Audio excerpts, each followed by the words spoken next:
Hello friends, and welcome back to Classics with Cousin Winnie. Sorry, my hair is all aflutter today. I'm not entirely sure why, but sometimes it feels like a fly is crawling on my cheek, if you know what I mean. Of course it's not a fly, it's just a wayward hair, but it's just one of those strange things that happens in life, you know. You think it's a fly, but it's just a hair. Anyway, today we shall be going through Chapter 3 of The Secret Garden, which we have been reading through the past several videos. And we shall be for a few more. As you can see, this is as far as we've gone. We still have this far to go. So stick with me, my friends. We will get there, I assure you. It just may take a few minutes, or 12, to get there. So, buckle up, get ready to go. Have your comfortable slippers on. Those are a must when reading, you know. Your feet must be comfy, or else you won't be able to concentrate. Alright, and tea handy, of course. Alright, let's jump in. Oh, got hair in my mouth, but I can't get it. Oh well, it'll come out eventually. They always do, you know.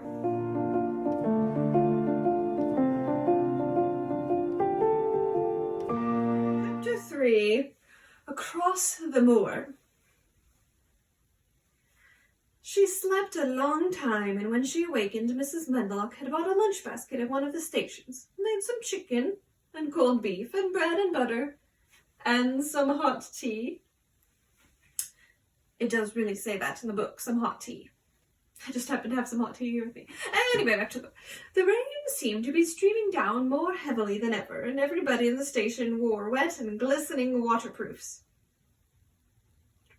I'm guessing that means rain jackets and boots. I could be wrong, but that's my take of it.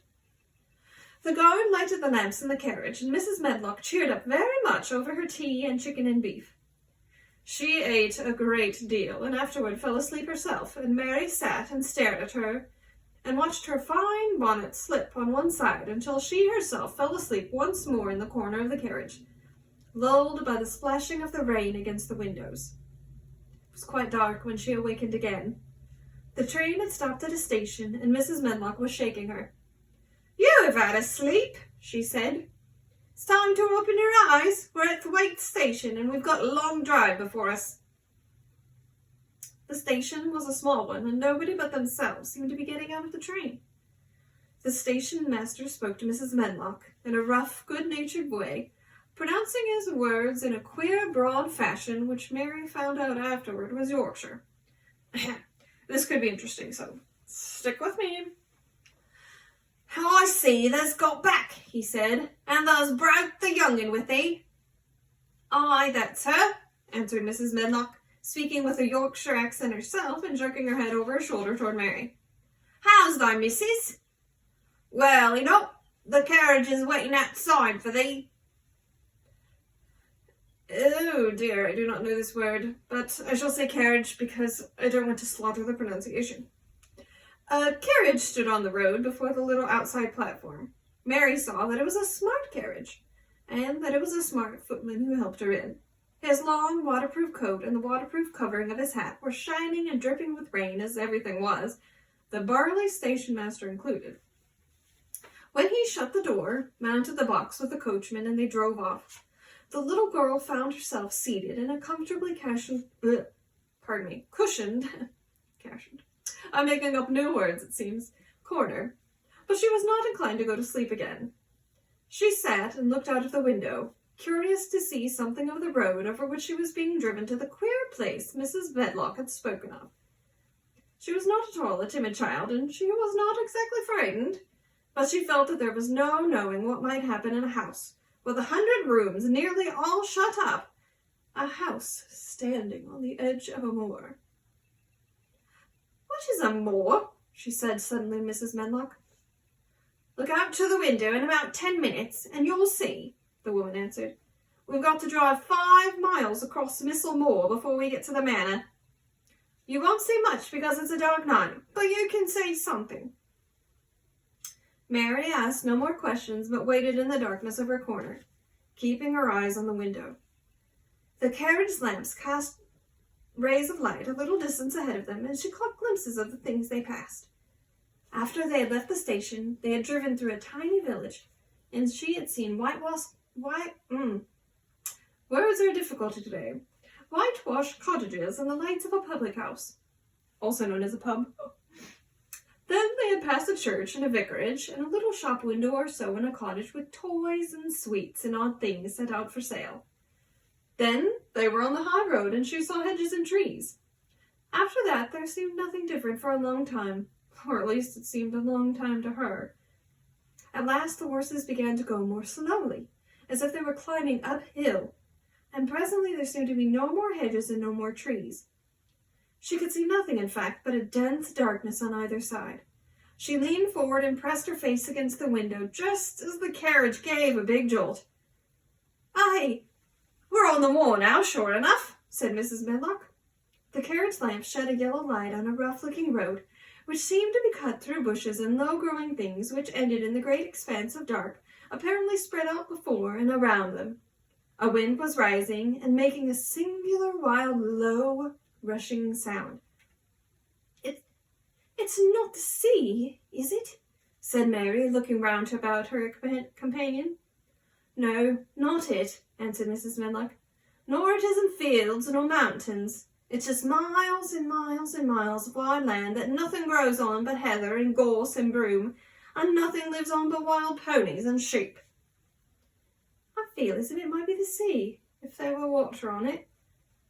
"It sounds just like the sea just now," said Mary. "That's the wind blowing through the bushes," Mrs. Medlock said. "It's a wild, dreary enough place to my mind, though there's plenty that likes it, particularly when the heather's in bloom."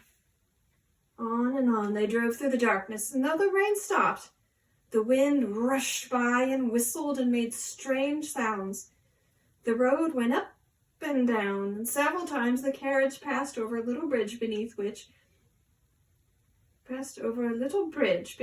water rushed very fast with a great deal of noise.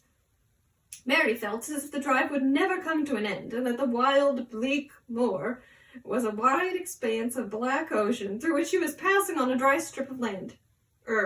Strip of dry land. Excuse me. "I don't like it," she said to herself. "I don't like it." She pinched her thin lips more tightly together. The horses were climbing up a hilly piece of road when she first caught sight of a light. Mrs. Medlock saw it as soon as she did, and drew a long sigh of relief. I am glad to see that bit of light twinkling," she exclaimed. "It's the light in the lodge window. We shall get a good cup of tea after a bit, at all events." It was after a bit, as she said, for when the carriage passed through the park gates, there were still 2 miles of avenue to drive through, and the trees, which nearly met overhead, made it seem as if they were driving through a long, dark vault. They drove out of the vault into a clear space, and stopped before an immensely long but low-built house, which seemed to ramble round a stone court. At first, Mary thought that there were no lights at all in the windows, but as she got out of the carriage, she saw that one room in a corner upstairs showed a dull glow. The entrance door was a huge one made of massive, curiously shaped panels of oak, studded with big iron nails and bound with great iron bars. It opened into an enormous hall, which was so dimly lighted that the faces in the portraits on the walls and the figures in the suits of armor made Mary feel that she did not want to look at them. As she stood on the stone floor, she looked a very small, odd little black figure, and she felt as small and lost and odd as she looked. A neat, thin old man stood near the manservant who opened the door for them. "You are to take her to her room," he said in a husky voice. "He doesn't want to see her. He's going to London in the morning." "Very well, Mr. Pitcher," Mrs. Medlock answered. "So long as I know it's expected of me, I can manage." "What's expected of you, Mrs. Medlock," Mr. Pitcher said, "is that you make sure that he's not disturbed and that he doesn't see what he doesn't want to see." And then Mary Lennox was led up a broad staircase and down a long corridor and up a short flight of steps, and through another corridor and another until a door opened in a wall and she found herself in a room with a fire in it and supper on the table. Mrs. Medlock said unceremoniously, "Well, here you are. This room and the next are where you live, and you must keep to them. Don't you forget that." It was in this way Mistress Mary arrived at Misselthwaite Manor, and she had perhaps never felt so contrary in all her life. And that's the end of chapter 3. Chapter 4 is Martha. And those of you who know the story know who Martha is, and if you don't, you will find out when I read chapter 4. I do hope you have a good rest of your day or evening or whatever it is. I'm going to finish my tea and try not to look through the next chapter or two, but I may glance through them just to see what's going to happen, so I'm not surprised when I read it in front of the camera. That's never a good thing to be surprised. Unless it's meant to be a surprise, like a surprise party, but I think I'm rambling a bit, so I shall let you go. And I do hope you will join me again next time for chapter 4, Even the Secret Garden, and until then,